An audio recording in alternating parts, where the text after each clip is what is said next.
Hello, good morning students. So today's video of English. First we are going to read chapter number 6. The bee and the flower.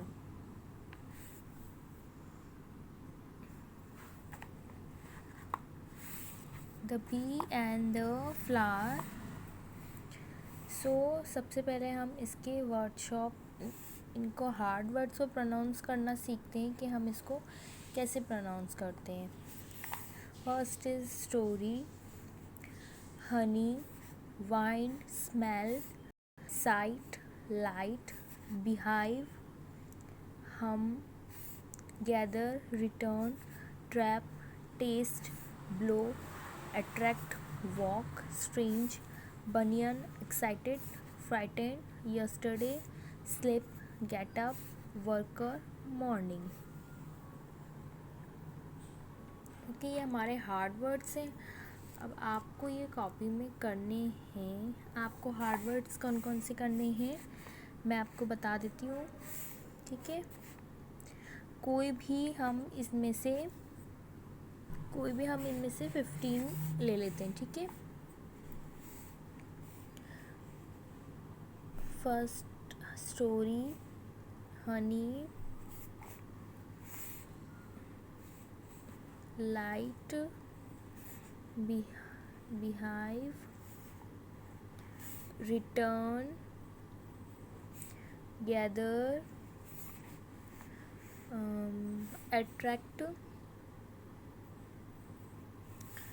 strange, excited, frightened, yesterday, worker and morning. 13 हो गए हैं. 2 और blow 14 and 15 पे कर लेंगे हम smell. Okay, ये 15 hard words आपको कॉपी में करने हैं. इसमें टॉपिक डालने हैं हमें हार्ड वर्ड्स. ठीक है, हार्ड वर्ड्स लिख के डेट मेंशन करेंगे.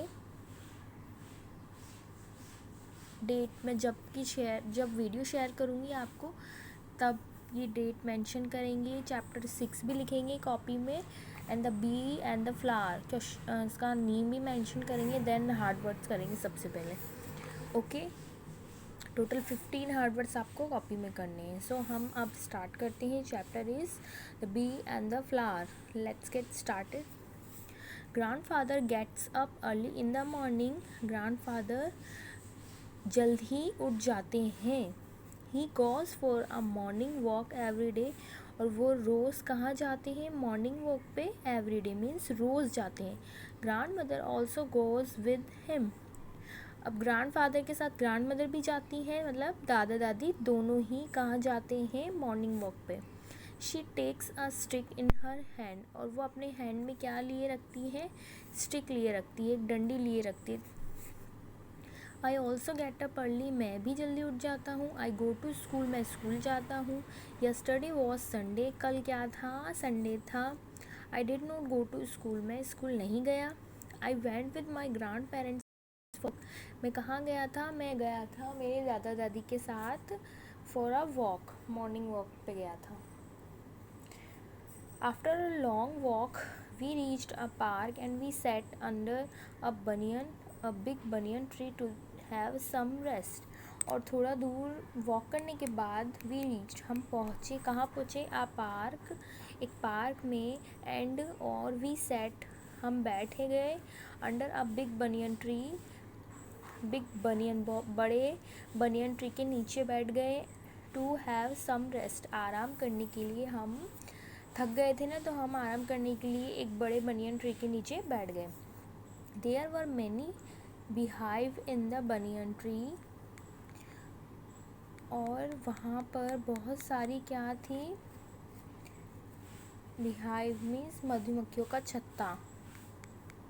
बहुत सारे मधुमक्खियों का छत्ता था बन में. Then grandmother remembered a story about बीज।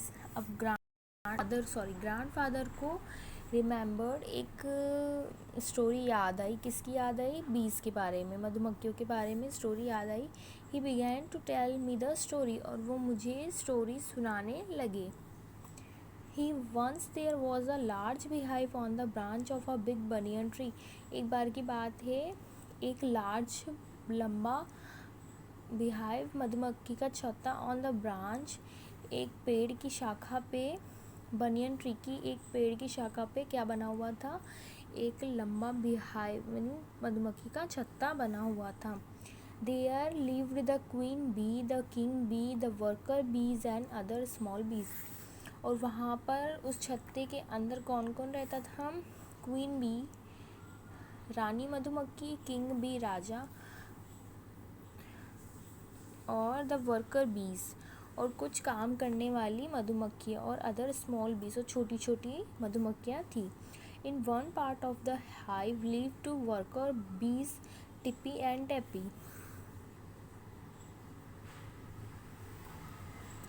और मधुमक्खी के एक पार्ट में कौन रहते थे? 2 वर्कर बीज थी जो काम करती थी। वो कौन कौन सी बीज थी? Tippy and Tappy. They were very good friends and they love each other very much. वो दोनों क्या थे? बहुत अच्छे ही फ्रेंड्स थे, और वो एक दूसरे से बहुत ही लव करते थे। Every day they came out of the beehive and hummed sweet song. और रोज़ वो कहाँ से? beehive छत्ते में से बाहर आते थे और hummed गुनगुनाते थे स्वीट सॉन्ग, मीठे मीठे गाने गुनगुनाते थे। In the day time they flew to the garden, they sat on one flower then on another and collected honey the whole day। और दिन के टाइम में वो गार्डन में आते थे। they sat on one flower, और वो एक फ्लावर पे बैठते थे। then another, और दूसरे फ्लावर में बैठते थे, और क्या करते थे? collected honey the whole day, मतलब पूरे दिन भर वो हनी शहद इकट्ठा करने में लगे रहते थे। they returned to their hive in the evening, और वो वापस अपने घर के लिए कब निकलते थे? इवनिंग में, शाम के time. One day Tappy was not well.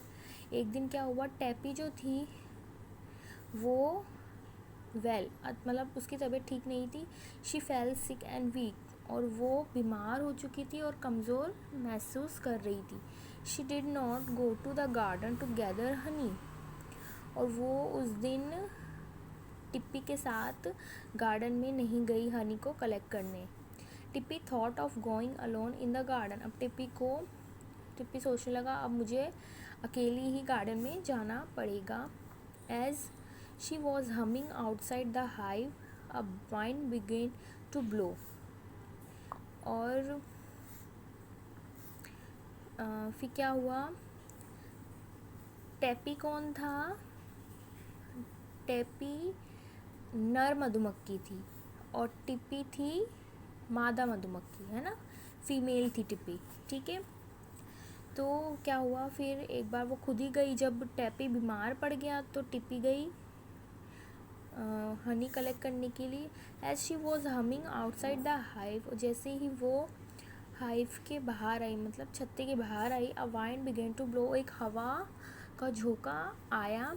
The wind was strong that it swept her very far away from the hive.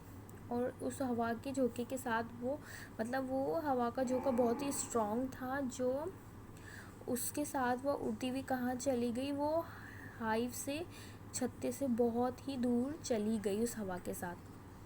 The wind brought Tippy in a new garden, और वो कहाँ गई? हवा के साथ उड़ती हुई एक बिल्कुल नए गार्डन में पहुँची। The site of bright and beautiful flowers made her happy, और उस न्यू गार्डन में जो सम ब्यूटीफुल फ्लावर्स थे उसको क्या कर रहे थे? बहुत ही खुश कर रहे थे उसको। एकदम से एनवायरनमेंट बिल्कुल ही अच्छा लगा, बहुत अच्छे अच्छे ब्यूटीफुल फ्लावर्स थे वहाँ पर, तो वो उसको बहुत ही ब्राइट कर रहे थे। She saw many new flowers such she had never seen before, और उसने वहाँ बहुत ही अच्छे अच्छे फ्लावर्स देखे जो उसने पहले कभी नहीं, she had never seen before, उसने पहले कभी नहीं देखे हुए थे। The smell attracted attract her she flu around and around, और जो उनकी स्मेल थी, जो खुशबू आ रही थी ना उस फ्लावर्स की, वो उसको अट्रैक्ट कर रही थी, और वो उन्हीं फ्लावर्स के आसपास अराउंड ही फ्लाई घूमे जा रही थी. She enjoyed the smell and taste of nectar of this new flowers, और वो इंजॉय कर रही थी उनकी खुशबू एंड टेस्ट जो उसको इन फ्लावर से मिल रहा था, नेक्टर अमृत की तरह जो उसको मिल रहा था फ्लावर से, वो बहुत ही इंजॉय कर रही थी. Suddenly she saw a very strange flower, it had a lid and a long body. She thought, उसने एक बार क्या देखा, उसने अचानक से एक बहुत ही स्ट्रेंज, अजनब, मतलब पहले उसने कभी नहीं देखा था वो फ्लावर, वो देखा, और उसकी जो it had a lid and a long body, उसका एक ढक्कन था, लिड था, और एक लॉन्ग बॉडी थी, मतलब लंबा था, थोड़ा लॉन्ग फ्लावर था वो. She thought this flower must have a lot of nectar, I should go inside. उसने सोचा कि इस फ्लावर से मुझे बहुत सारा नेक्टर मिल सकता है, बहुत सारा अमृत मिल सकता है, तो आई शुड गो इनसाइड, मुझे इसके अंदर जाना चाहिए. फिर क्या हुआ, the moment she sat on the tip of the flower, she slipped inside and the lid closed. और जैसे ही वो उस फ्लावर पे जाके बैठी, वैसे ही क्या हुआ, वो स्लिप्ड मीन्स फिसल गई फ्लावर के अंदर. इस पे जाके वो बैठी थी, और जैसे हाँ मतलब वो यहाँ बैठी, वो फिसल गई अंदर इनसाइड द फ्लावर, एंड वो जो लिड था, ऊपर का जो ढक्कन था, वो क्लोज हो गया. अब वो शी वॉज ट्रैप्ड, अब वो बिल्कुल फंस चुकी थी. It was dark inside, she was frightened, और अंदर क्या था, बहुत अंधेरा था. शी वॉज फ्राइटेंड, वो क्या कर रही थी, अब वो फ्राइटेंड मीन्स भयभीत हो रही थी, मीन्स बहुत ही ज़्यादा डर गई थी. She thought I can never meet my friend again, she began to hum in despair. और फिर वो सोचने लगी, अब मैं मेरे फ्रेंड से कभी नहीं मिल पाऊँगी, मैं यहीं पर बंद रह जाऊँगी. तो she began to hum in despair, और वो थोड़ा हम मतलब गुनगुनाने लगी डर के मारे. अ स्ट्रेंज थिंग हैपेंड, एक अजीब चीज़ हुई. The flower began to toss, its lid started to open, और क्या हुआ, वो फ्लावर का जो लिड था ना, जो ढक्कन था, वो एकदम से ओपन होने लगा. लाइट एंटर द फ्लावर, और बाहर से ये जो सूरज की किरणें थी, वो लाइट रोशनी अंदर आने लगी. टिपी वॉज एक्साइटेड, अब टिपी खुश होने लगी. She flu away up and out of the flower, वो जैसे वो उड़ी और उस फ्लावर के बाहर आ गई. She was delighted, she burst with a joy and flew away to her beehive. She was delighted, वो बहुत ही ज़्यादा प्रसन्न हुई. शी बर्स्ट, वो भनभनाने लगी. शी बर्स्ट विद जॉय, खुशी के मारे, and flew away to her beehive, और वो अपनी जगह अपने छत्ते में उड़कर चली गई. ओके, सो चैप्टर हमारा कंप्लीट हो गया. अब हम नेक्स्ट वीडियो में इसके क्वेश्चन आंसर करेंगे एंड थोड़ा बुक वर्क करेंगे. आप इस चैप्टर को रीड कीजिए, अच्छे से समझिए, इंटरेस्टिंग सी स्टोरी है, बहुत ही मज़ा आएगा आपको पढ़ने में. ओके, रीडिंग भी करिए, डोंट फॉरगेट टू रीड. ठीक है, ओके, थैंक यू.